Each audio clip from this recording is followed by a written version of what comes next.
இப்போ நாங்கள் வந்து பார்த்தீங்கன்னா இலங்கை தமிழர்களுடைய பயன்படுத்தின அவங்க உணவு சாப்பிட்ட அந்த உணவுகளெல்லாம் அதுவும் முக்கியமாக போர்க்காலங்களில் எவ்வளோலாம் கஷ்டமான காலங்களில் அவங்க எப்படிலாம் உணவு சாப்பிட்டாங்க ஸ்ரீலங்காவில் அப்படின்றது தான் நாங்கள் இன்றைக்கி வந்து பண்ணுறோம்.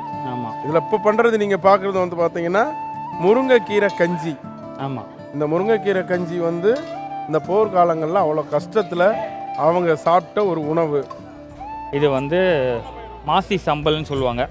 இது வந்து நம்ம அப்போவே அந்த டைம்லேயே வந்து ஸ்ரீலங்காவில் வந்து நம்ம தமிழர்கள் வந்து கருவாட்டெல்லாம் ப்ராசஸ் பண்ண ஆரம்பிச்சிருக்காங்க. அந்த டைம்லேயே கருவாட்டை வந்து நல்லா இந்த டியூனா ஃபிஷ் மாதிரி இருக்கிற ஃபிஷ்ஷை வந்து ப்ராசஸ் பண்ணி இந்த பூமியில் புதைச்சி அதுக்கப்புறம் அதை எடுத்து அதை வந்து லாங் டைம், ஏன்னா இந்த மாதிரி பொருட்கள்லாம் அவங்களுக்கு கெடாது, லாங் டைம் வச்சு அவங்க வந்து சாப்பிடுவாங்க.